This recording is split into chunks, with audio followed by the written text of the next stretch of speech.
மூகம் கரோதி வாசாலம் பங்கும் லங்கயதே கிரிம் யத்கிருபா தமகம் வந்தே பரமானந்த மாதவம்.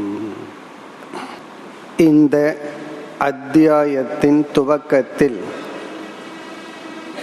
பகவான் தான் படைத்த இந்த பிரபஞ்சத்தை அரச மரத்திற்கு உதாகரணமாக கூறி, இந்த மரம் என்கின்ற சம்சாரத்தை வெட்டி வீழ்த்த வேண்டும் என்றால் என்னென்ன சாதனைகளை செய்ய வேண்டும் என்று கூற ஆரம்பிக்கின்றார். இந்த கருத்து முதல் 5 ஸ்லோகங்களில் அமைந்துள்ளது. 3வது ஸ்லோகத்தில் இந்த சம்சாரமானது உண்மையிலேயே இருந்தால் இதை நீக்க முடியாது, அப்படியே நீக்கினால் மீண்டும் வந்துவிடும். எது சத்தியமோ அது தற்காலிகமாக செல்லுமே தவிர நிரந்தரமாக சென்று விடாது. இந்த சம்சாரம் என்கின்ற துயரத்திலிருந்து நம்மால் முழுமையாக விடுதலை அடைய முடியும். காரணம், இது நம்முடைய அறியாமையின் விளைவு என்று கூறினார். இந்த சம்சாரம் மித்தியா. பிறகு எப்படி இதிலிருந்து வெளிவருவது, அந்த உபாயத்தை தான் நாம் பார்க்க ஆரம்பித்தோம். மரத்தை எப்படி நாம் நீக்குகின்றோம், அதை முதலில் பலகீனப்படுத்தி பிறகு ஆணி வேருடன் அதை நீக்குகின்றோம். அதுபோல அசங்கம் அல்லது வைராகியம் என்கின்ற வாளால் சம்சாரத்தை பலகீனப்படுத்தி பிறகு என்ன செய்ய வேண்டும்?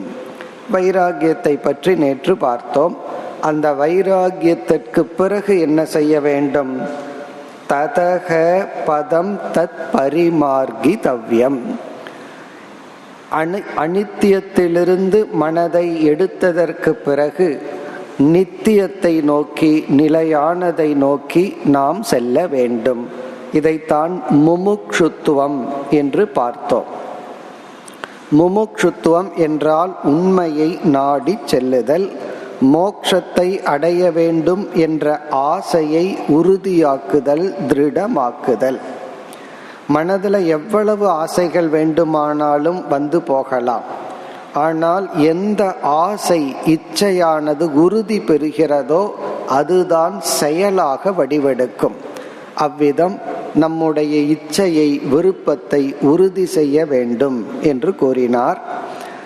விருப்பம் உறுதியாகும் பொழுதுதான் தடைகளை சந்திக்கின்ற திறனை நாம் அடைவோம்.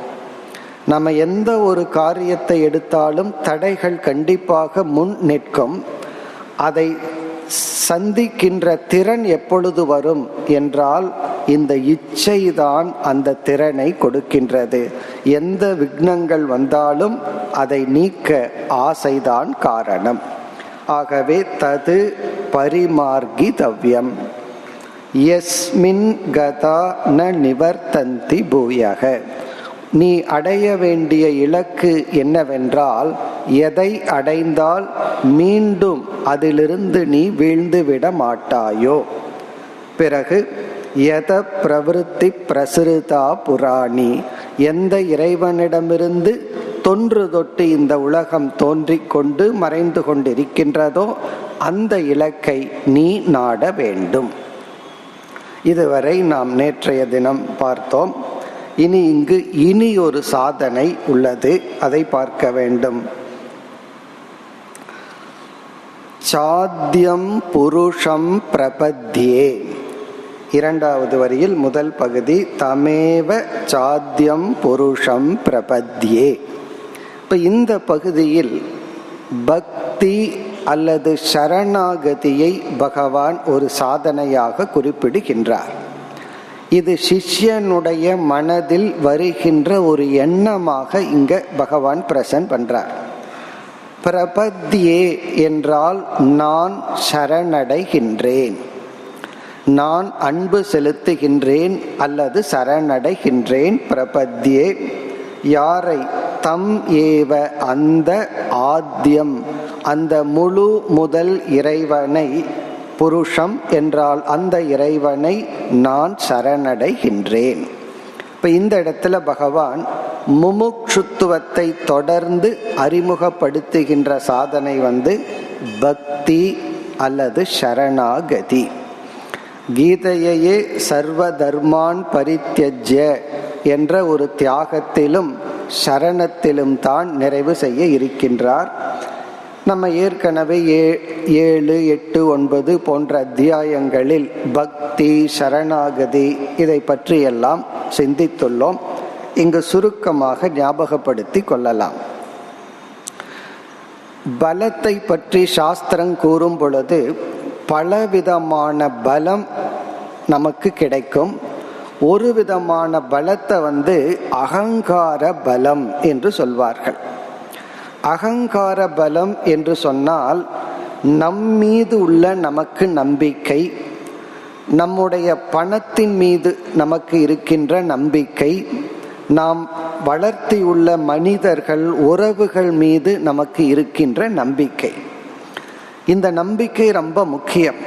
ஒருவரிடத்துல எல்லா வளமும் இருந்து, பொருள் வளம் இருக்கு, பண பலம் இருக்கு, ஆட்கள் பலம் இருக்கு, இருந்தும் அவைகளை இவனே நம்பவில்லை என்றால் அவைகளால் இவனுக்கு பிரயோஜனம் இருக்காது. நம்மிடத்துல என்ன சோர்ஸ் இருக்கோ, ரிசோர்சஸ் இருக்கோ, அதை முதல்ல நம்ம நம்பணும். இப்படி நாம் சம்பாதித்த, நாம் சேர்த்து வைத்த அல்லது நம்மிடம் உள்ள பலத்தை நாம் நம்ப வேண்டும். அப்பொழுதுதான் அந்த நம்பிக்கையில் நாம் செயல்பட்டு அடைய வேண்டிய லட்சியத்தை அடைவோம். இதெல்லாம் லௌகிக விஷயத்தில். எனக்கு இவ்வளவு பொருள் இருக்கு, இவ்வளவு உறவுகள் இருக்கிறார்கள், இவ்வளவு பேர் என்னை பார்த்து கொள்ள இருக்கிறார்கள், நான் உன்னை சாதிக்கணும்னா இதையெல்லாம், இந்த பலத்தை எல்லாம் வச்சு நான் சாதிப்பேன். இது கண்டிப்பா இருந்தாதான் முடியும். இதத்தான் அகங்கார பலம் என்று சாஸ்திரம் கூறுகிறது. இங்க அகங்காரம்னா நெகட்டிவ் அர்த்தத்துல கிடையாது. இங்க அகங்காரம்னா தன்னிடத்தில் உள்ள, அது உடல் பலமா இருக்கலாம், மனோபலமா இருக்கலாம், பொருள் பலமா இருக்கலாம், மனித பலமாக இருக்கலாம். இந்த பலத்தை நம்ம நம்பி அதை நாம் பயன்படுத்தினா வாழ்க்கையில அடைய வேண்டிய, மற்றவர்களால் அடைய முடியாததையெல்லாம் நாம் அடைந்து விடலாம். ஆனால் பகவானுடைய மாயையை கடக்க வேண்டும் என்றால், மனதில் வைராகியத்தை அடைய வேண்டும் என்றால், முமுட்சுத்துவத்தை அடைய வேண்டும் என்றால், ஞானத்தை அடைய வேண்டும் என்றால், சாஸ்திரம் என்ன சொல்கிறதுனா, இந்த அகங்காரத்தையே நீ சரணடைய செய்ய வேண்டும். அதனால வர்ற பலத்தினாலதான் நீ அடைய முடியும். மற்றதெல்லாம் என்னன்னா, அகங்காரத்தை வச்சுட்டு மற்றதை பலமாக பயன்படுத்துகின்றோம். இங்க ஈஸ்வரன் விஷயத்தில், மோட்ச விஷயத்தில் அகங்கார பலத்தினால் அடைய முடியாது. அகங்காரத்தை சரணடைய செய்வதினால் ஒரு பலம் நமக்கு கிடைக்கும். அதனாலதான் இந்த மேலான இலக்கை அடைய முடியும். இந்த அகங்காரத்தை சரணடைய வைக்கிறது அப்படிங்கிறது அது தற்கொலையை விட பெயின்ஃபுல். தற்கொலைங்கிறது ஸ்தூல சரீரத்துக்கு நம்ம கொடுக்கிறது. நம்ம அகங்காரத்தை இனியொருவரிடத்துல சரணடைய வைப்பது என்பது அது நம்மையே இல்லாமல் ஆக்குவது போல. அது அவ்வளவு சுலபம் அல்ல. ஏன் நமக்கு இவ்வளவு ஒரு கடினமான ஒரு பயிற்சி தேவை? நம்மையே நாம் ஒப்படைக்க வேண்டும் என்றால், இந்த லட்சியம் ஞானத்தால் அடையப்படுவது, அறிவினால் அடையப்படுவது. இந்த அறிவுக்கு முக்கியமான ஒரு குணம் பணிவு, இன்டலெக்சுவல் ஹியூமிலிட்டின்னு சொல்றது. அறிவுல ஒரு பணிவு வர வேண்டும்.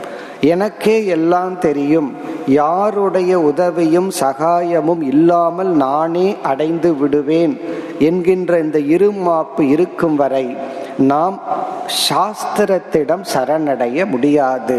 இப்ப குரு சாஸ்திரத்தினிடம் சரணடைஞ்சுதான் இந்த அறிவை நாம் பெற வேண்டும். அதனாலதான் ஒரு சிஷ்யன் குருவிடம் சென்றால், அந்த வேதாந்த சொல்ற குரு அவனுக்கு என்னென்ன அறிவு இருக்குன்னு டெஸ்ட் பண்ண மாட்டார். அது இல்லாம இருந்தா குருவுக்கு சௌகரியமா இருக்கும். குரு பார்க்கறது என்னன்னா, தனக்கு தெரியவில்லை என்பதை சிஷ்யன் கண்டு கொண்டுள்ளானா, இதைத்தான் பார்க்கிறார். தனக்கு தெரியலங்கிற உண்மையை டிஸ்கவர் பண்ணியிருக்கானா, அவனுக்குத்தான் அறிவை நாம் கொடுக்க முடியும். அந்த ஒரு பணிவு சரணடைவதனால் தான் நமக்கு வரும். இது ஞான விஷயத்தில். பிறகு ஈஸ்வரனிடத்தில் நம்மை நாம் சரணடைய வைக்கும் பொழுது நமக்கு இறைவனுடைய பலத்தை அடைகின்றோம். சுக்ரீவன் ராமனிடம் சரணடையும் பொழுது ராமனுடைய பலத்தை அடைகின்றான். அதே போல பகவானிடத்துல நமக்கு சரண்டர்னு வரும் பொழுது நமக்கு என்ன கிடைக்குதுன்னா, பகவானுடைய பலம் நமக்கு கிடைக்கிறது. அதனால அகங்கார பலத்தினால் நாம் சித்த சுத்தியையோ ஞானத்தையோ அடைய முடியாது. அகங்காரத்தை துறப்பதினால்தான் நாம் இந்த இலக்கை அடைய முடியும். அதாவது மேலான இலக்குக்கு மேலான சக்தி நமக்கு தேவை. இந்த உலகத்தையே படைத்த பகவானை அடைய வேண்டும், அவருடைய மாயையிலிருந்து நாம் விலக வேண்டும் என்றால் நாம் நம்முடைய அகங்காரத்தை தியாகம் செய்ய வேண்டும்.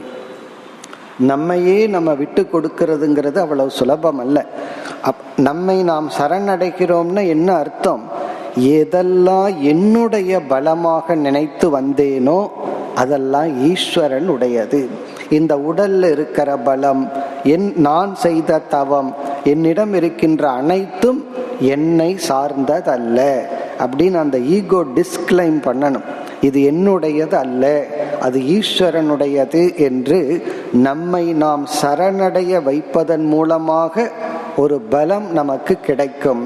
அந்த பலத்தினால்தான் நாம் இந்த மேலான லட்சியத்தை அடைய முடியும். கீழான லட்சியத்தை அடைகிறதுக்கு, சாதாரணமான இலக்கை அடைவதற்கு அகங்கார பலம் போதும். மேலான இலக்குக்கு இந்த சரணடைதல். பிறகு இந்த இடத்தில் பக்தி என்ற ஒரு சாதனையையும் பகவான் குறிப்பிடுகின்றார்.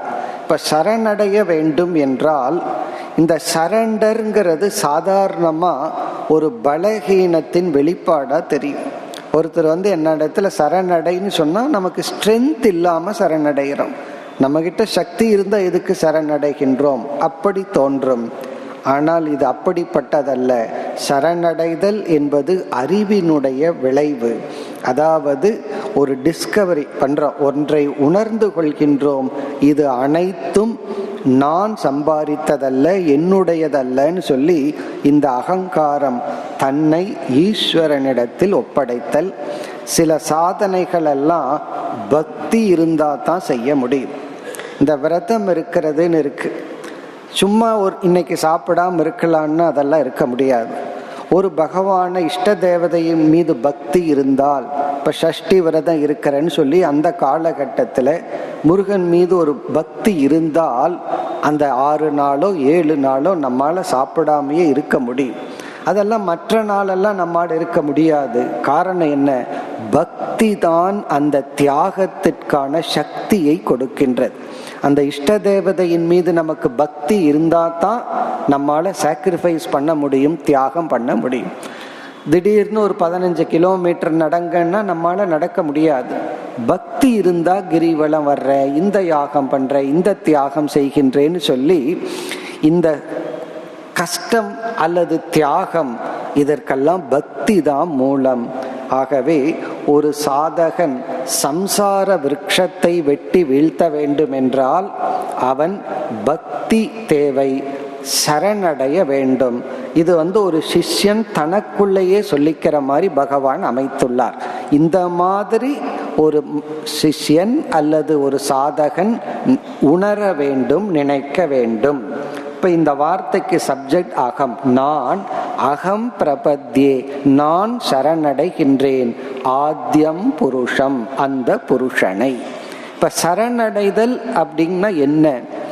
எதெல்லாம் இந்த அகங்காரம் என்னுடையது, நான் அப்படின்னு சொல்லிட்டு இருக்கோ, அந்த அகங்காரம் அதிலிருந்து டிசோன் பண்றது, அதிலிருந்து தன்னை விலக்கி கொள்ளுதல். இது எதுவுமே என்னுடையதல்ல, இது எதுவுமே என்னை சார்ந்ததல்லன்னு சொல்லி அந்த பெருமையிலிருந்து அகங்காரம் தன்னை விலக்கிக் கொள்வதுதான் சரணடைதல். அதுக்காக பகவான் கீதையில 10வது 11வது அத்தியாயத்தை எல்லாம் ஸ்பெண்ட் பண்ணார். அனைத்து பெருமைகளும் விபூதிகளும் என்னை சார்ந்தது. இதே அத்தியாயத்துல மீண்டும் பகவான் சொல்ல போகின்றார். இப்ப இங்கு அடுத்த சாதனை பக்தி அல்லது சரணடைதல். இத பத்தி நாம பார்க்கும் பொழுது மற்ற சாதனைகள் எல்லாம் இடையில வந்து போகும். ஆனால் பக்தி என்ற சாதனை ஆரம்பத்திலிருந்து கடைசி சாதனை வரை தொடர்ந்து இருக்க வேண்டிய ஒரு சாதனை.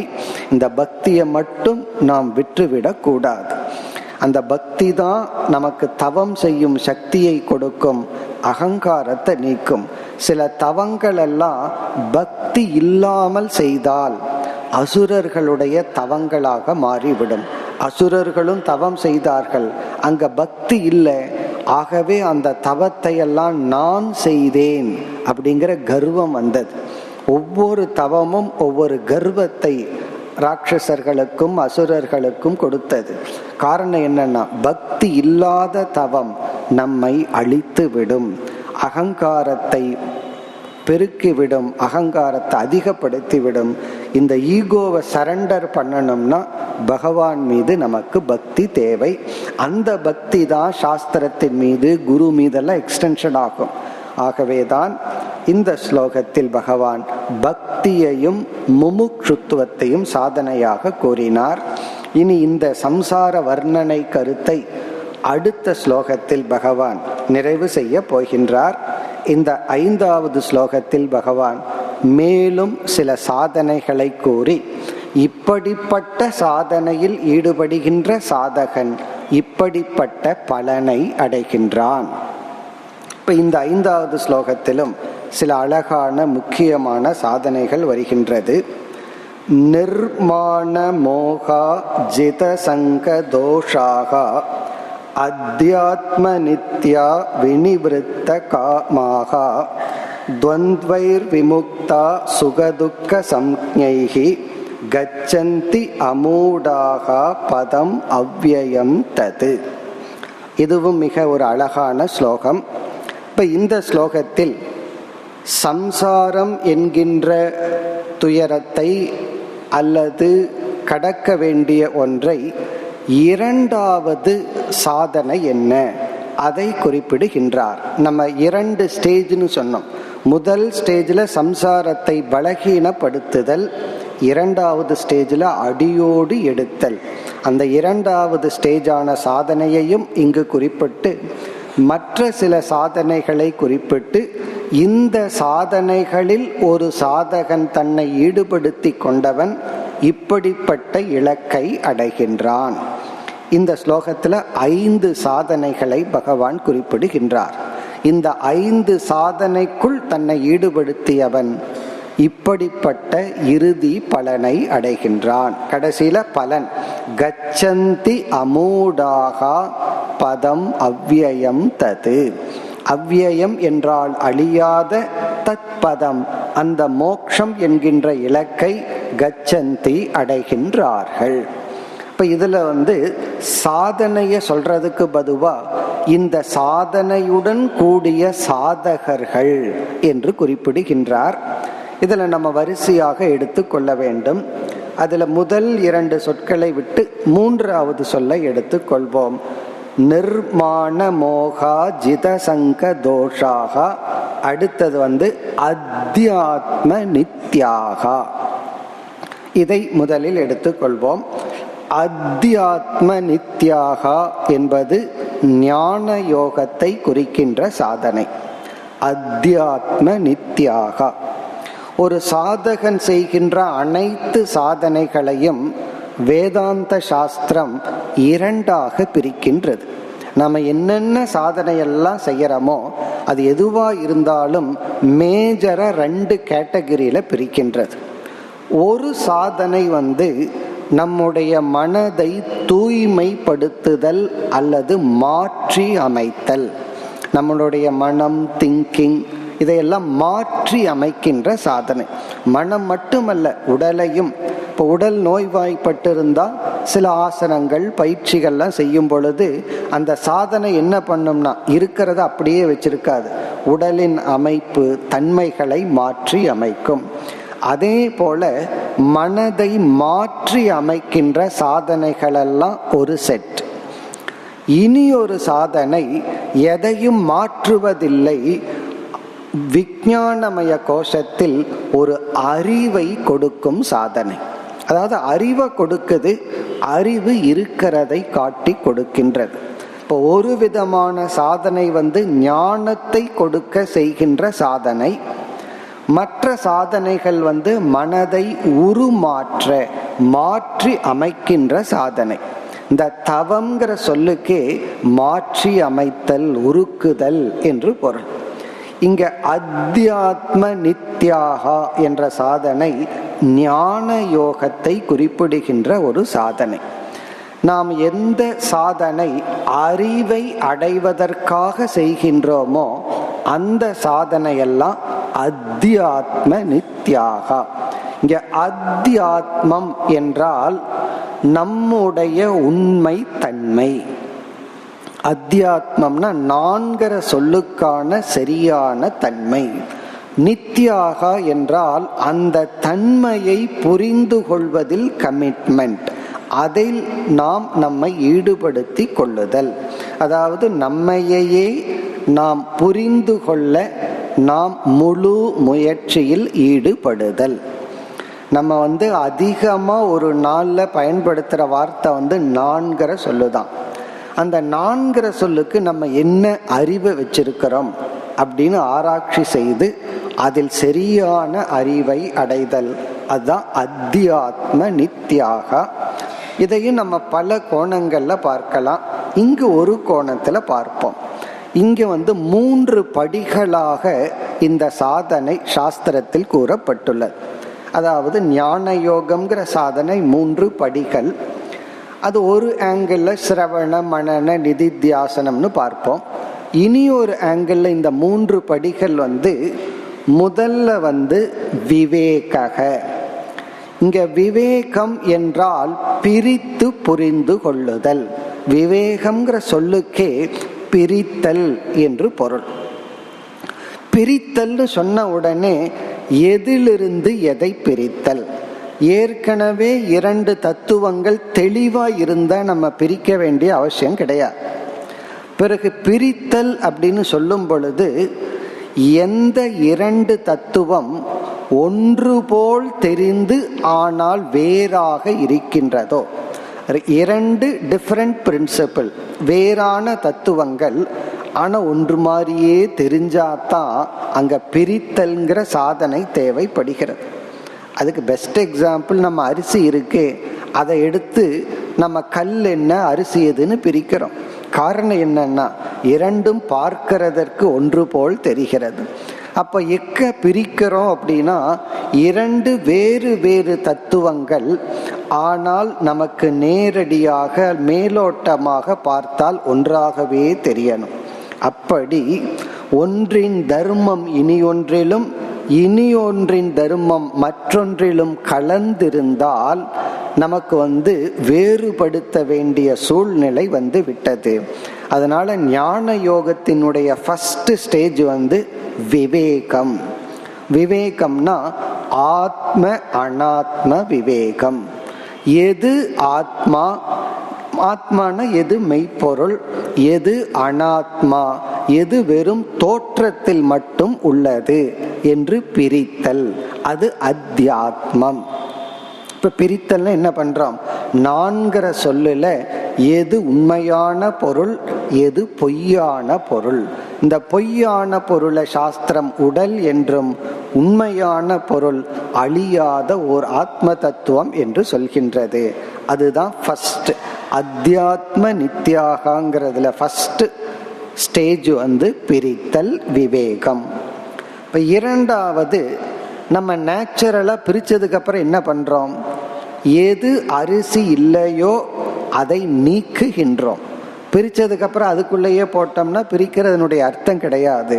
அப்ப 2வது ஸ்டேஜ் நிஷேதம் என்று சாஸ்திரத்துல சொல்லும். நிஷேதம் என்றால் நீக்குதல். ஃபர்ஸ்ட் பிரிச்சிடுறோம், எது உண்மை எது பொய். இது தத்துவ விஷயத்துல. லௌகிக விஷயத்துல நம்ம பிரித்தல்ங்கிறது எது தர்மம் எது அதர்மம். அல்லது ஒருத்தர்கிட்ட ஒரு 5 நிமிஷம் என்ன சொல்றாருன்னு கேட்டா அங்கேயும் இதைத்தான் பண்ணுவோம். அவர் 5 நிமிஷம் என்கிட்ட பேசியிருக்கார், அதுல எவ்வளவு உண்மையை சொல்லியிருக்கார் எவ்வளவு பொய்ய சொல்லியிருக்கார். ஒரு சேல்ஸ் ரெப்ரசன்டேட்டிவ் நம்ம கிட்ட பேசுறார், பேசி முடிச்ச உடனே நம்ம எரியாம இதைத்தான் பண்ணுவோம். அதுல எவ்வளவு உண்மை இருக்கு எவ்வளவு பொய் இருக்குன்னு பிரிப்போம். இதை நம்ம டெய்லியும் பண்ணிட்டு தான் இருக்கோம். ஒவ்வொன்றையும் நம்ம கேட்கும் போதோ பார்க்கும் போதோ உண்மை பொய் என்ன, சரி எது தவறு எது, அல்லது பிளேட்ல பொருள்கள் விழுந்த உடனே சாப்பிட்றது எது, ஃப்ளேவருக்காக போட்டது எதுன்னு பிரிச்சிடுறோம். இது கருவேப்பிலை வேண்டாம், இதை சாப்பிடணும். இப்படி எல்லாத்துலேயும் நாம் செய்கிற ஃபர்ஸ்ட் ஸ்டேஜ் என்னன்னா பிரித்தல். பிரித்ததுக்கு அப்புறம் எடுக்க வேண்டியதை எடுத்துட்டு அதை விட நீக்க வேண்டியதை நீக்குகின்றோம். அது நிஷேதம்னு சொல்றோம். அனாத்மாவை நிஷேதம் செய்தல். இந்த சரீரத்தை நான் அல்ல என்று நிஷேதம் செய்தல் அல்லது நீக்குதல். இது இரண்டாவது ஸ்டேஜ். ஞான யோகத்தினுடைய அடுத்த படி நம்மை அறியாமல் செய்வது. இந்த ஃபர்ஸ்ட் ஸ்டேஜ் இல்லாம செகண்ட் ஸ்டேஜ் பண்ண முடியாது. பிரிச்சதுக்கு அப்புறம்தான் நீக்க முடியும். மூன்றாவது ஸ்டேஜ் என்னன்னா, அதை நீக்கினதுக்கு அப்புறம் என்ன இருக்குன்னா ஆத்ம தத்துவம் மட்டும் இருக்கின்றது. அந்த ஆத்மாவில் நிலைத்தல். அத சமஸ்கிருதத்துல நிஷ்டா அப்படின்னு சொல்றோம். இப்போ விவேகம் நிஷேதம் நிஷ்டா, இந்த மூன்று சேர்ந்துதான் அத்தியாத்ம நித்யாகா. ஒரு சாதகன் இந்த மூன்றுல ஏதோ ஒன்ன பண்ணிட்டு இருக்கணுமா. ஒன்னா பிரிச்சுட்டு இருக்கணும், பிரிச்சாச்சுன்னா நிஷேதம் பண்ணணும், நிஷேதமும் பண்ணியாச்சுன்னா நிஷ்டை. நிஷ்டை என்றால் நிலை பெறுதல், இந்த அறிவில் நின்று பழகுதல். இதத்தான் நித்யாகாங்கிற சொல்லில் சொல்லப்படுகிறது. Total commitment. சங்கரர் சொல்லும் பொழுது ஆத்ம ஞான ஆலோசனை பராகான்னு சொல்றார். எப்பொழுதுமே மெய்ப்பொருளில் உண்மை தத்துவத்தில் சிந்தனையில் ஆலோசனையில் ஈடுபட்டு கொண்டிருப்பது, ஃபுல் கமிட்மெண்ட், அதுதான் நித்யாகா. கேஷுவலா படிக்கிறதோ தெரிஞ்சுக்கிறதோ அல்ல, முழுமையாக இந்த சாதனையில் தன்னை ஈடுபடுத்தி கொள்ளுதல். இப்ப இதுதான் விவேக நிஷேத நிஷ்டா. இந்த மூன்று சேர்ந்துதான் முக்கிய சாதனை அல்லது இரண்டாவது படி. எதற்குனா மோக்ஷம் என்ற லட்சியத்தை அடைய அல்லது இந்த சம்சார விருட்சத்தை நீக்க. இதுதான் அத்தியாத்ம நித்யாகா. எந்த சாதகர்கள் இந்த ஞான யோகத்தில் தங்களை ஈடுபடுத்தி கொள்கின்றார்களோ இது முக்கியம் ஆகின்றது. காரணம், சம்சாரத்தை பகவான் சத்தியமாக சொல்லவில்லை.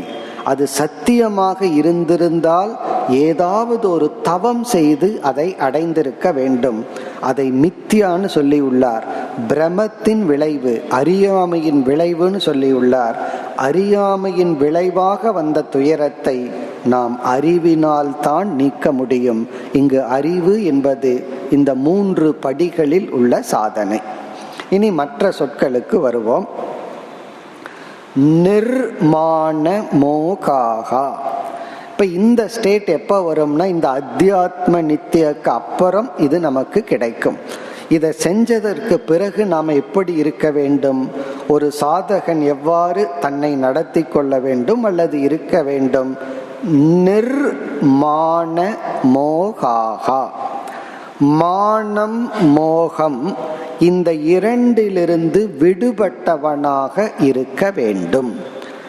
ஒருவன் தன்னை மானத்திலிருந்தும் மோகத்திலிருந்தும் நீக்கியவனாக இருக்க வேண்டும்.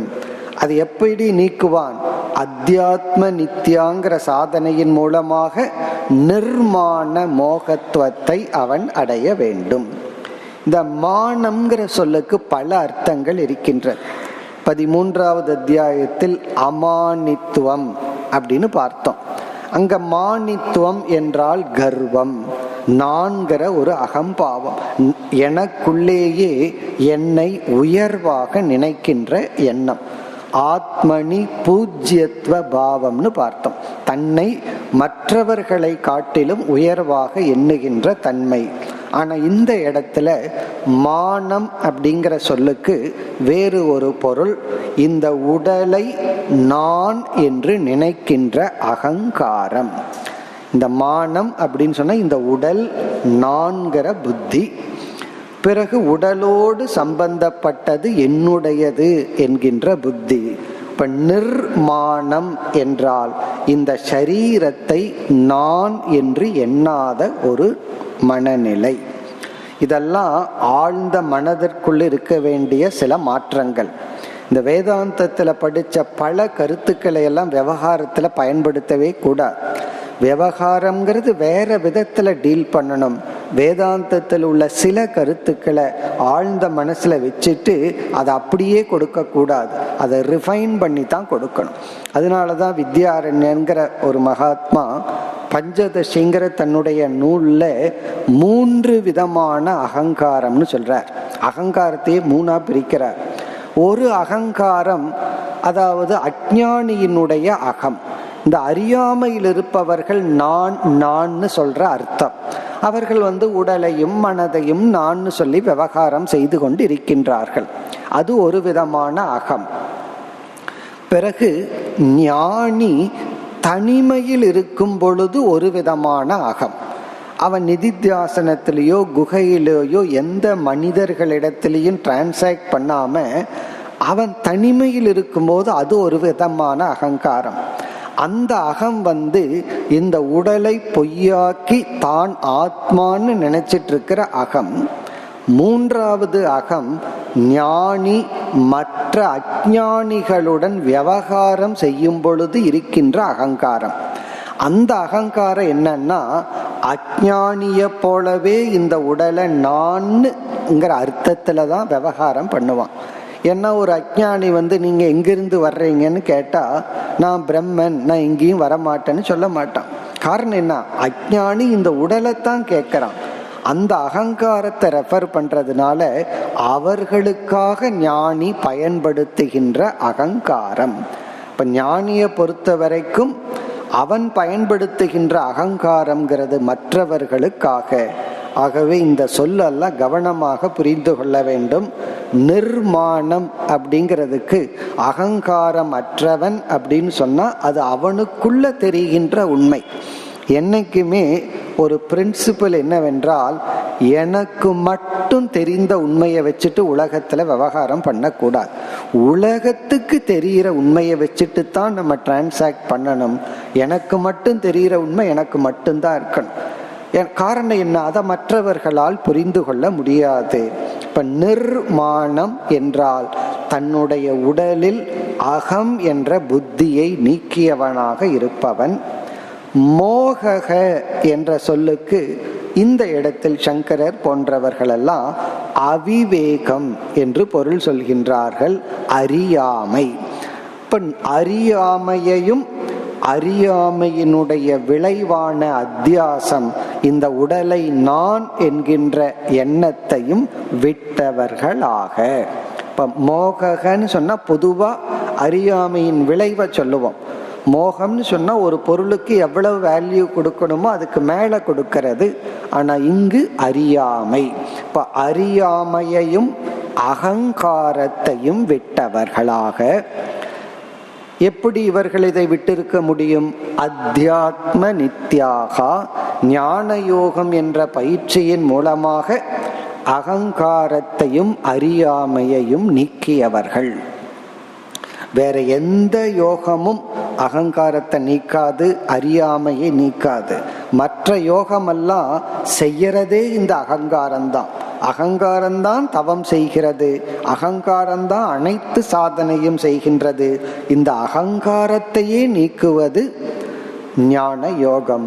இப்ப ஞான யோகத்தின் மூலம் அஞ்ஞான அகங்காரத்தை நீக்கியவர்களாக. இப்படி 2 சாதனையை பார்த்தோம். இனி அடுத்த சொல் ஜித சங்க தோஷாகா. இது ஏற்கனவே பார்த்த சாதனை தான். சங்க தோஷம். தோஷம் என்றால் குற்றம், தவறு. சங்க தோஷம் என்றால் சங்கத்தினால், பற்றினால் வருகின்ற தோஷத்தை ஜித என்றால் வென்றவர்கள். ஜித சங்க தோஷாக. அதை எப்படி படிக்கணும்னா சங்க தோஷம்னு படிக்கணும். ஜித சங்கம் அல்ல, சங்க தோஷம். சங்கம் என்கின்ற பற்றினால் வருகின்ற தோஷத்தை இவர்கள் வென்றவர்கள். அப்ப பகவான் மறைமுகமா என்ன சொல்றார்? இந்த உலகத்துல வாழ்ந்து கொண்டிருக்கின்ற வரை நம்ம ரிலேட் பண்ணித்தான் வாழ்த்தாக வேண்டும். மனுஷனா வாழ்ற நம்ம மிருகத்தை போல முற்றிலும் தனிமையில் தனியாக வாழ்ந்து விட முடியாது. நம்ம இந்த உலகத்துடன் ஒரு உறவோடு தான் வாழ்ந்தாக வேண்டும். அதுல நமக்கு சாய்ஸ் கிடையாது. ஆனால் அந்த ரிலேஷன்ஷிப்ல வர்ற தோஷத்தை நீக்கி நம்மால் வாழ முடியும். இப்ப இவர்கள் யார்னா உறவுகளை எல்லாம் விட்டுட்டு தனியா மிருகத்தை போல காட்டில் இருப்பவர்கள் அல்ல. இந்த உலகத்தில் எல்லா உறவுகளுடனும் இருந்து கொண்டு, ஆனால் அந்த உறவுகளிலிருந்து வருகின்ற தோஷத்தை மட்டும் நீக்கியவர்கள். உறவுல என்ன தோஷம் வருகின்றது? ஒன்னா வெறுப்பு வரும் அல்லது வெறுப்பு வரும். ரிலேட் பண்ண ஒருத்தருடன் ரிலேட்டே பண்ணல அப்படின்னா நமக்கு உதாசீனதா, ஒரு இன்டிஃபரண்ட் நேச்சர் இருக்கும். ரிலேட் பண்ண ஒன்னா வெறுப்பா உருவாகும் அல்லது வெறுப்பாக உருவாகும். ஒருவரிடம் ஒரு கொஞ்ச காலம் ரிலேட் பண்ணினதுக்கு அப்புறம் ஒன்னா அவர் மீது நமக்கு அன்பும் பற்றும் வரும் அல்லது வெறுப்பு வரலாம். ஜித சங்க தோஷாகனா எவ்வளவு காலம் ரிலேட் பண்ணாலும், எவ்வளவு க்ளோஸ் ரிலேஷன்ஷிப் இருந்தாலும் வெறுப்பை அடையாமல் ரிலேட் பண்றது தான் ஜித சங்க தோஷாகா. ரொம்ப கடினம். ரிலேட்டும் பண்ணணும், அதே சமயத்துல வெறுப்பு வராமலும் பார்த்து கொள்ள வேண்டும். அதுதான் ஞான யோகம். கஷ்டமா இருக்கு. எல்லாம் கர்மகாண்ட சுலபம்னு ஏன் சொல்கிறார்கள்? இதெல்லாம் அங்கு சொல்லப்படவில்லை. இங்கு நம்ம வாழணும், அதே சமயத்தில் பற்றில்லாமல், ஒரு டிமாண்ட் அடிமைப்படுத்தாமல். ஒருத்தரோட ரிலேட் பண்ணிட்டா உடனே என்ன மனசுல தோன்றுகிறது? முழு உரிமை எடுத்து அவர் வேற யார்கிட்டையும் பழகக்கூடாது, எங்கிட்ட மட்டும்தான் ஃப்ரெண்ட்ஷிப் வச்சுக்கணும். வேற யார்கிட்டையாவது பழகினா அந்த பொசசிவ்னஸ், அவரை நம்ம பொசஸ் பண்றோம், இல்ல மற்றவர்கள் நம்மை பொசஸ் செய்கிறார்கள், பிடித்து கொள்கிறார்கள், ஒரு வட்டத்தை உருவாக்கி விடுகிறார்கள். நம்ம சுதந்திரமா அனைத்து உறவுகளையும் நம்ம மெயின்டைன் பண்ணணும். அதத்தான் ஜித சங்க தோஷாகா. இதுவும் ஞானத்தால தான் முடியும். ஆரம்பத்துல வைராகியமா இருக்கலாம். அந்த என்றுமே வைராகியத்துக்கு காலம் இருக்கின்றது, கொஞ்ச காலம்தான். அதற்குள்ள இந்த ஞானம் வரவில்லை என்றால் அந்த வைராகியம் நம்ம விட்டு போயிடும். இந்த வைராகியம்ங்கிற ஒரு பாவனை ஒரு குறுகிய காலத்துல தான் நமக்கு இருக்கும். அதுக்குள்ள ஞானம் வந்துடணும். அதனுடைய தத்துவம் என்னவென்றால், இந்த உலகம் நமக்கு இன்பத்தை கொடுத்துட்டு இருக்கு. வைராகியம்னா உலகம் கொடுக்கிற இன்பத்தை ஸ்டாப் பண்ணிடுறோம், நிறுத்தி விடுகின்றோம். ஏன்னா எனக்கு பற்று இல்லை, சமம் தமம்னு சொல்லி நிறுத்திடுறோம். அப்ப மனது ஒரு வெற்றிடத்தை அனுபவிக்கும். இந்த உலகம் கொடுக்கிற இன்பமும் போயாச்சு, அந்த ஒரு வேக்கம் இருக்கும். அதற்குள்ள ஞானத்திலிருந்து ஒரு மகிழ்ச்சியை அடைஞ்சிடணும். அப்படி இல்லை என்றால் மீண்டும் இந்த உலகத்தை நோக்கி மனம் சென்றுவிடும். அந்த வெற்றிடத்துடன் மனசு கொஞ்ச நாள் தான் இருக்கும். அதற்குள்ள என்ன பண்ணிடணும்னா ஃபில்லப் பண்ணிடணும். அந்த விவேகத்திலிருந்து ஒரு ஆனந்தத்தை நாம் அடைந்தாக வேண்டும். அதெல்லாம் தான் ஞானத்தில் அடையப்படுவது. ஜித சங்க தோஷாகா. கொஞ்ச நாள் வைராகியத்துல டிட்டாச்சா இருக்கலாம், அதற்கு பிறகு அந்த டிட்டாச்மெண்ட் தொடரணும்னா ஞானம் தேவை. இனி அடுத்தது நிர்மாண மோகா ஜித சங்க தோஷா அத்தியாத்ம நித்யாகா வினிவிருத்த காமாகா. நான்காவது சாதனை வினிவிருத்த காமாகா. இதற்கும் ஒரு புதிய அர்த்தம் கொடுக்கப்படுகிறது. இப்ப இதனுடைய பொருள் நிவிருத்த காமாகா. வினிவிருத்தன முற்றிலும் ஆசை அற்ற மனதை உடையவர்களாக இருந்து கொண்டு. காமகன ஆசை, வினிவிருத்த என்றால் முற்றிலும் எல்லா விதமான ஆசைகளிலிருந்தும் நீங்கியவர்களாக. அதுதான் இதனுடைய பொருள். ஆனால் இங்கு கொடுக்கின்ற விளக்கம் இந்த வாசனா அப்படின்னு ஒன்று இருக்கு. சில ஆசைகள் எல்லாம் ஆழ்ந்த மனதில் வாசனைகளாக இருக்கும். இந்த வாசனைகள் எல்லாம் நமக்கு வெளிப்படவே படாது, நமக்கே தெரியாது நமக்குள்ள என்ன இருக்கின்றது என்று. ஆனால் சில சூழ்நிலைகள் அல்லது தனிமைப்படும் பொழுது, இந்த உலகம் நம்மை நிராகரிக்கும் பொழுது, இந்த உள்ள இருக்கிற வாசனைகள் எல்லாம் வெளிவரும். எல்லாம் நார்மலா இருக்கும்போது நமக்கு தெரியாது. பிறகு ஏதாவது ஒரு அப்நார்மல் சூழ்நிலை, நமக்கு உடல்நிலை சரியில்லாம கை கால் உடைஞ்சு படுத்துறோம். அவ்வளவு ஆக்டிவா இருக்கிற நாம 1 மாசம் பெட் ரெஸ்ட்ன்னு சொல்லிடுறாங்க. இங்க ரெஸ்ட் உடம்புக்கு, மைண்டு ரெஸ்ட்லெஸ் ஆயிருது. காரணம் என்னன்னா, அந்த நேரத்தில் நம்மளுடைய ரொட்டீன் எல்லாம் போன உடனே நமக்கே தெரியாமல் நமக்குள் இருந்த வாசனைகள், ராகத்வேஷ வாசனைகள் எல்லாம் அப்பொழுது வெளிப்படும். அந்த வாசனையினுடைய தூண்டுதலிலிருந்து விடுதலை அடைந்தவர்கள்.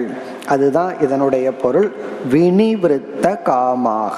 இந்த வாசனைகளையும் சாஸ்திரத்துல பலசா பிரிச்சு வச்சிருக்காங்க. அதாவது லோக வாசனா, கர்ம வாசனா, விஷய வாசனா, அப்படியெல்லாம் பிரிச்சு வச்சிருக்காங்க. கர்ம வாசனா அப்படின்னு சொன்னா, ஒருவன் செயல் செய்து கொண்டே இருக்கிறான், திடீர்னு ரிட்டையர்மெண்ட் வந்துடுது.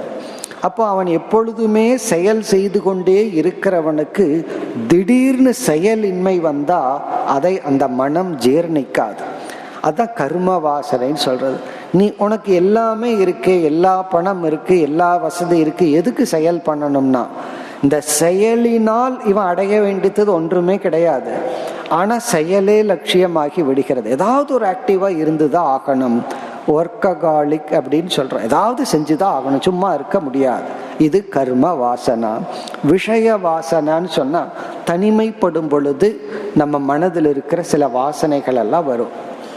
இப்போ ஒரு கேள்வி வரலாம், இந்த ஞானிக்கு ஏன் தனிமை வரும்னு சொன்னா, ஞானமே நம்மை தனிமைப்படுத்தும். இப்போ ஒரு ஊர் இருக்கு, அந்த ஊர்ல ஒருவருக்கு திடீர்னு ஒரு 50 கோடி 60 கோடி பணம் வருதுன்னு வச்சுக்கோமே, ஒரு சின்ன கிராமம். அந்த பணம் அவரை தனிமைப்படுத்தி விடும். ஒரு பதவி வந்தா பதவி அவரை தனிமைப்படுத்தி விடும். அதே போல் ஒரு ஞானம் வந்தால் அந்த ஞானம் மற்றவர்களிடத்துல காமனா இல்லை, இவரிடத்துல மட்டும் இருக்குன்னா அந்த ஞானமே இவரை தனிமைப்படுத்தும். அதனாலதான் வேதாந்தத்துக்குள்ள போன ஆரம்பத்துல எல்லாம் நம்ம நினைக்கிற மாதிரி சந்தோஷமெல்லாம் இருக்க, நம்ம நினைச்சோட உடனே எல்லாம் கிடைச்சிரும்னு. அப்படி அல்ல. அந்த தனிமையில் இந்த வாசனைகள் எல்லாம் வெளிப்படும். அதை இவர்கள் நிதித்தியாசனம் என்ற சாதனையினால் நீக்கியவர்கள். அப்பொழுதுதான் சாஸ்திரம் உபதேசித்துள்ள கருத்துக்களை எடுத்து எந்த வாசனை வருது, பயங்கர வாசனை வருதா அல்லது கர்ம வாசனை வருதா, அதை இவர்கள் அதுக்கு அட்ரஸ் பண்ணணும். இந்த ஞானத்துடன் அதை நீக்க வேண்டும். அகம் அகர்த்தா, அகம் சாந்தக, அகம் பூர்ணக, நான் பூர்ணமானவன், நான் நிறைவானவன், எனக்கு யாருமே அவசியம் இல்லை, நான் அன்பை கொடுத்தா போதும், என்னை யாரும் நேசிக்க வேண்டிய அவசியம் இல்லை. இப்படியெல்லாம் இந்த சாஸ்திரத்தை நம்முடைய மொழியா கன்வெர்ட் பண்ணணும். சும்மா உபனிஷத் சொல்லுது உபனிஷத் சொல்லுதுன்னு இல்லாம அதை நாம் சொல்வதாக, நம்முடைய மனதில் எப்படிப்பட்ட வாசனை வருதோ அதற்கு தகுந்தாற்போல் சாஸ்திரத்தினுடைய உபதேசத்தை கன்வெர்ட் பண்ணி அந்த வாசனையை நீக்க வேண்டும். அதற்குத்தான் நிதித்தியாசனம் என்கின்ற தியானம் தேவைப்படுகிறது.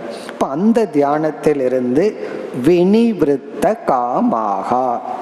இனி இறுதி 5வது சாதனை, துவந்த்வைஹி விமுக்தாக சுக துக்க சம்ஞைஹி.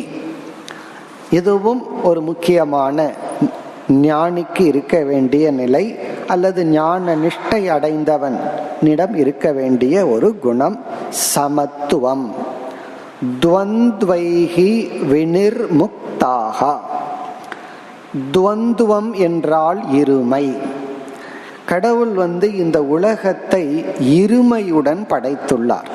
எல்லாத்திலையுமே ஒன்று இருந்தா அதுக்கு ஆப்போசிட்டா ஒன்று இருக்கும். ஒருமை என்று கிடையாது. கிரியேஷன் சொன்னாவே இருமைதான். அந்த இருமையில பகவான் ஒரு உதாரணம் சொல்றார். சுக துக்க சம்ஞைஹி, இன்பம் துன்பம் என்று அழைக்கப்படுகின்ற துவந்த்வைஹி, இருமையினுடைய தூண்டுதலிலிருந்து விடுதலை அடைந்தவர்கள். இந்த உலகமே இருமை சொரூபம். அந்த இருமையிலிருந்து தாக்கப்படாத மனநிலையை அடைந்தவர்கள். இந்த கர்மயோகத்திலும் ஆரம்பத்துல நம்ம சமத்துவம்னு சொல்லுவோம். அது ஒரு பயிற்சி. அதாவது உணவு உறக்கம் எல்லாத்திலையும் பேலன்ஸா இருக்கிறது. அது ஒரு சாதனை. இங்கு பகவான் அந்த சாதனையை சொல்லவில்லை. ஞானியிடம் இருக்கின்ற ஒரு குவாலிட்டி, ஒரு குணத்தை சொல்கின்றார். அது என்னவென்றால், இந்த இருமை ஆன அனுபவங்கள், அதாவது இன்பம்ங்கிற ஒரு அனுபவம், துன்பம்ங்கிற அனுபவம் வெறும் அனுபவமா மட்டும் நமக்குள்ள இருந்துட்டு போயிட்டா பிரச்சனையே இருக்காது. ஆனா ஒவ்வொரு இன்ப அனுபவங்களும் ஒவ்வொரு துன்ப அனுபவங்களும் மனதில் ஒரு வாசனையை, ஒரு பதிவை செய்து விட்டு தான் போகின்றது. ஒவ்வொரு இன்பம் ஒவ்வொரு துன்ப அனுபவம். ஒரு குழந்தைய நம்ம அழைச்சிட்டு கடைக்கு போறோம். முதல் முறையா ஒரு விதமான நார்த் இந்தியன் ஸ்வீட்டை அந்த குழந்தை பார்க்குது. அதனுடைய ஃப்ளேவர், சுவை எப்படின்னு அந்த குழந்தைக்கு தெரியாது. அதை நம்ம வாங்கி கொடுக்குறோம், அது சாப்பிடுது.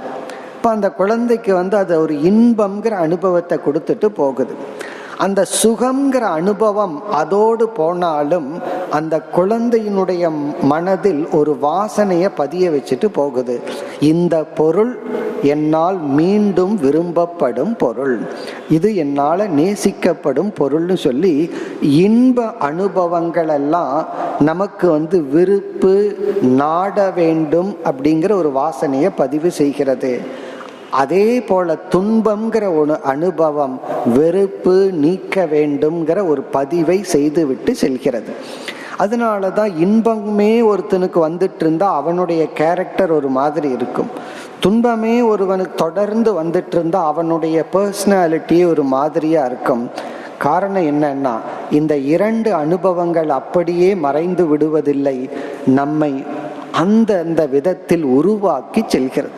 ஒருத்தனுக்கு வெற்றியே வந்துட்டு இருந்ததுன்னா அது நல்லதல்லன்னு சொல்றோம். காரணம் என்ன, அவன் தோல்வியையும் பார்த்தா தான் பேலன்ஸ் ஆவான். இல்லைன்னா அந்த அகங்காரம் நீங்காது. அவனுடைய பிலாசபி, திங்கிங் எல்லாமே ஒரு மாதிரியா இருக்கும். தோல்வியை சந்திச்சவனுக்கு அப்படித்தான் இருக்கும். அப்ப சாதாரணமா இந்த இருமைகள், அது இன்ப துன்பம்ங்கிறது எக்ஸாம்பிளா சொல்றார் இங்க. மற்றது மானம் அபமானம், நமக்கு வருகின்ற புகழ் இகழ், குளிர் வெப்பம், இது போன்ற அனைத்து லெவல்ல இருக்கின்ற இருமைகள் நம் மனதில் ஒரு விகாரத்தை உருவாக்காமல், இப்ப இன்பத்தை அனுபவிக்கிற, இப்ப துன்பத்தை அனுபவிக்கிற, அவ்வளவுதான் என்று சமமான மனநிலையில் அவர்கள் இருக்க வேண்டும். இப்ப இன்ப துன்பம் அவர்களுடைய பேசிக் பர்சனாலிட்டியை மாற்றக்கூடாது. ஆனா அப்படி இல்லை. நம்மளுடைய பர்சனாலிட்டியை ஷேப் பண்றதே இன்ப துன்பங்கள் தான் அல்லது இருமைகள் தான். நமக்கு கிடைக்கிற இகழ் புகழ், ஒருவருக்கு ஒரு காலத்துல ரொம்ப அவமானம் வந்துட்டா பிறகு அவர்களுக்கு பவர் வரும் பொழுது அந்த அவமானம் வேற விதத்துல அவங்களுடைய பர்சனாலிட்டியா மாறி மற்றவர்கள் அனைவரையும் அவமானப்படுத்தும் விதத்தில் நடந்து கொள்வார்கள். ஏன்னா தனக்கு அந்த அவமானம் வந்திருக்கே. அப்படி இந்த துவந்துவம் நம்மை சாதாரண மனிதனாக வைத்துள்ளாமல் ஒரு பெரும் சம்சாரியாக வைத்துள்ளது. இங்க பகவான் இப்படி சொல்றதிலிருந்து ஒருத்தன் ஞானி ஆனாலும் அவனுக்கும் இருமைகள் வரும், அவனுக்கு இன்ப துன்பங்கள் வரும். அவனையும் சிலர் புரிந்து கொள்வார்கள், புரிந்து கொள்ள மாட்டார்கள். மானம் அபமானம் ஏற்படும். அதை ஞானம் தடுக்காது. நம்ம எல்லாம் என்ன நினைச்சிட்டு இருக்கோம், ஞானம் மட்டும் எனக்கு வந்துட்டா எல்லாம் சுத்தி இருக்கிறவங்க எல்லாம் ரொம்ப பிளசண்டா என்கிட்ட பழகுவாங்கன்னு நினைக்கிறோம். அப்படி அல்ல. ஞானம் வராததுக்கு முன்னாடி எப்படி சிலர் புரிந்து கொண்டார்கள், புரிந்து கொள்ளவில்லையோ அதே நிலைதான் ஞானத்திற்கு பிறகு இந்த ஞானம் இந்த அனுபவத்தை எந்த விகாரமும் மனதில் வராமல் பாதுகாக்கும். அதத்தான் சொல்றார், துவந்த்வைஹி விநிர்முக்தாக. சுகம் துக்கம் மானம் அபமானம் போன்ற அல்லது ஆரோக்கியம் நோய் போன்ற இருமையான அனுபவங்கள் மனதில் எந்த விதத்திலும் பாதிப்பை தராத வண்ணம் இருந்து கொண்டிருப்பவர்களாக. இங்கே அனைத்து சொற்களும் சாதகர்களை குறிக்கின்றது. இப்படிப்பட்ட சாதகர்கள், இவர்கள் ஒரு கோணத்தில் சித்தர்கள். சித்தர்கள்னா ஞானத்தை அடைந்த ஞானிகள். இங்கு சொல்லப்பட்டுள்ள தன்மைகள் எல்லாம் நிறைவாக ஒருவனுக்கு வந்து விட்டால் அவர்களே ஞானிகள், ஞான நிஷ்டை அடைந்தவர்கள். கச்சந்தி அமூடாகா. அமூடாகனா அவிவேகத்தை நீக்கியவர்கள், ஞானத்தை அடைந்தவர்கள். கச்சந்தி அடைகின்றார்கள். தது அவ்யயம் பதம், அந்த அழியாத பதத்தை அடைகின்றார்கள். இங்க அவ்யயம் பதம்னு சொன்னா விதேக முக்தியை அடைகின்றார்கள். இருக்கிற வரைக்கும் அவர்கள் மகிழ்ச்சியாக இருக்கின்றார்கள். எந்த இருமையும் என்னை நோக்கி வந்தாலும் நான் சமத்துவமாக இருந்தால் அதுவே நல்லா இருக்கு. உண்மையிலேயே அஞ்ஞானியா இந்த உலகத்துல வாழ்றதை விட ஞானியானதுக்கு பிறகு உடனே இறந்து விடாமல் வாழ்றது ரொம்ப நல்லா இருக்கும். அதாவது நம்ம கொடை வச்சுட்டு போறோம், மழை பெஞ்சாதான் சந்தோஷமா இருக்கும். கொடையை கையில தூக்கிட்டு போக மழை பெய்யலினாவே கஷ்டமா இருக்கும். அப்படி ஞானத்துடன் இந்த துன்பத்திற்குள்ள இருக்கும் பொழுதுதான் இன்பம் அதிகமாக இருக்கும். அதைத்தான் ஜீவன் முக்தின்னு சொல்றோம். அந்த ஜீவன் முக்தியை தொடர்ந்து அவர்கள் விதேக முக்தியை அடைகின்றார்கள். இவ்விதம் இந்த முதல் 5 ஸ்லோகங்களில் பகவான் ஒரு முக்கிய தலைப்பு, இனிமேல் வர்றதெல்லாம் ரொம்ப சுலபமான பகுதி தான். இந்த ஸ்லோகங்களில் பகவான் சம்சாரம் என்பது என்ன, இந்த படைப்பே அல்லது படைப்பில் இருக்கின்ற ஒரு நிறைவின்மையான வாழ்க்கை தான் சம்சாரம், அதை ஒரு மரத்திற்கு உதாகரணமாக சொல்லி 2 படிகளில் ஞான யோகத்திலும் பிறகு வைராகியம் போன்ற கர்ம யோகத்திலும் அதை நீக்க வேண்டும் என்று நிறைவு செய்தார். இனி வருகின்ற மேஜர் டாபிக் என்னவென்றால், அந்த பரபிரம்மனே ஜீவஸ்வரூபமாக இருக்கின்றார், அந்த பரபிரம்மனே ஜெகத் ஸ்வரூபமாகவும் இருக்கின்றார். அவர் சொல்லுவார், இந்த இடத்துல பகவான் நானே ஜீவனாக இருக்கின்றேன். ஏன்னா பகவானா இருக்கிறதுனால இறைவன் சொல்லாம நானே சொல்ல போறார். நானே அனைத்து ஜீவர்களாகவும் வெளிப்படுகின்றேன், நானே இந்த உலகமாகவும் வெளிப்படுகின்றேன். பிறகு எனக்கு சாஸ்திரத்தில் ஒரு பெயர் இருக்கின்றது, அது புருஷோத்தமன் என்று சொல்லி நிறைவுரை செய்ய போகின்றார். அப்படி செல்வதற்கு முன் அந்த பரபிரம்மத்தினுடைய சொரூப லட்சணத்தை மீண்டும் பகவான் கொடுக்க விரும்புகின்றார். இப்ப 6வது ஸ்லோகத்தில் முதல் வரியில் பரபிரம்மத்தினுடைய ஒரு சொரூபம், 2வது வரியில் அந்த பிரம்மத்தை அடைதல் என்பது இறுதி இலக்கு, அதை அடைந்தால் மீண்டும் திரும்ப மாட்டோம், அந்த கருத்தை கூறுகின்றார். இப்போ 6வது ஸ்லோகத்தில் முதல் வரியை பார்த்தால், நதத் பாசயதே சூர்யக ந சசாங்கோ ந பாவகக. இப்ப இந்த பகுதி பிரம்மத்தினுடைய ஒரு தன்மையை, முக்கிய தன்மையை விளக்குகின்றது. அதை சுருக்கமா சொன்னா அப்ரமேயக சொப்ரகாசக, அதுதான் இதனுடைய சாராம்சம். அப்ரமேயோ சொப்ரகாசோன்னு நம்ம கேட்டிருப்போம். அதாவது அப்ரமேயனாகவும் சொப்ரகாசனாகவும் இருப்பது பிரம்ம தத்துவம். பிறகு 2வது வரியில யத் கத்வா ந நிவர்த்தந்தே தத்தாம பரமம் மம, எந்த என்னுடைய இடத்தை நீ அடைந்தால் மீண்டும் வீழ்வதில்லையோ, மீண்டும் சம்சாரத்திற்கு செல்வதில்லையோ, அதுதான் என்னுடைய பதம். இனி நம்ம முதல் வரிக்கு வந்தா, அப்பிரமேயம் சொப்பிரகாசக என்றால் இந்த உலகத்தில் இருக்கிற பொருள்களை நம்ம இரண்டா பிரிக்கிறோம். ஒன்று விளக்கப்படுவது, நம்மால் அனுபவிக்கப்படுவது. இந்த பானை, டேபிள், சேர் போன்றவைகளெல்லாம் விளக்கப்படுவது. இரண்டாவது பொருள் என்ன? விளக்குவது. ஒன்று ஆப்ஜெக்ட், இல்லுமின்ட், இனி ஒன்று இல்லுமினேட்டர், விளக்குவது. இப்ப இந்த லைட் என்ன பண்ணுதுன்னா இங்க இருக்கிற பொருள்களை விளக்குகின்றது. அப்படி இந்த உலகம் இப்படி ஒரு இருமையாக உள்ளது. அதாவது விளக்குவது, விளக்கப்படுவது. இப்ப சூரியனை நம்ம எடுத்துட்டோம் அப்படின்னா, இந்த சூரியன் பொருள்களை விளக்கும் தத்துவமா இருக்கு. மற்ற பொருள்கள் எல்லாம் விளக்கப்படுவதா இருக்கு. பூமி போன்றவைகள் எல்லாம் விளக்கப்படுவது, சூரியன் விளக்குவது ஒரு கோணத்தில். இனியொரு கோணத்துல பார்த்தோம்னா இந்த சூரியனும் கூட விளக்கப்படுவதா இருக்கு. காரணம் என்ன? நம்ம கண்ணை திறந்தாதான் சூரியனையே பார்க்கிறோம். அப்ப இந்த கண் சூரியனையே விளக்குகின்ற ஒரு தத்துவம். சூரியன் மற்ற ஜட பொருளை விளக்குகின்றது. ஆனா நம்முடைய கண் சூரியனையே விளக்குகின்றது. அப்ப நம்ம என்ன சொல்லலாம்? என்னுடைய கண்ணு தான் சூரியனை விட மேலானது. காரணம் என்ன?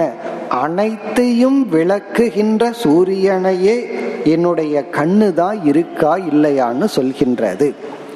இனி கண்ணு திறந்திருந்தாலும் மனம் கண்ணுக்கு பின்னாடி இருந்தா தான் கண்ணே விளங்குகின்றது. இப்ப அடுத்த ஸ்டேஜில் என்ன சொல்றோம்? கண்ணும் விளக்கப்படுகின்றது, என்னுடைய மனம் கண்ணை விளக்குகின்றது. கண்ணு எப்படி பார்க்குது? எவ்வளவு தூரம் பார்க்குது? இதை விளக்குவது யார்? என்னுடைய மனம். இப்படியே போயிட்டு இருக்கு. ஸ்வயம் ஜோதி பிராமணம்னு சொல்லி பிருகதாரண்யக உபனிஷத்துல இப்படியே போன எங்க முடிவுனா, ஆத்மாவிடம் போய் நின்று ஆத்மா என்ற ஒரு தத்துவம், அதை யாராலும் விளக்க முடியாது, அது அனைத்தையும் விளக்குவது. அது ஆத்ம தத்துவம். தன்னை யாரும் விளக்க வேண்டிய அவசியம் இல்லை. ஆகவே ஸ்வயம் ஜோதிகி, இந்த ஸ்வயம்புன்னு சொல்றமே அது போல தான் அனைத்தையும் விளக்குகின்றது. தன்னை யாரும் விளக்க வேண்டிய அவசியம் இல்லை. பிரமேயம் என்றால் விளக்கப்படுவது, அப்பிரமேயம் என்றால் விளக்கப்படாதது.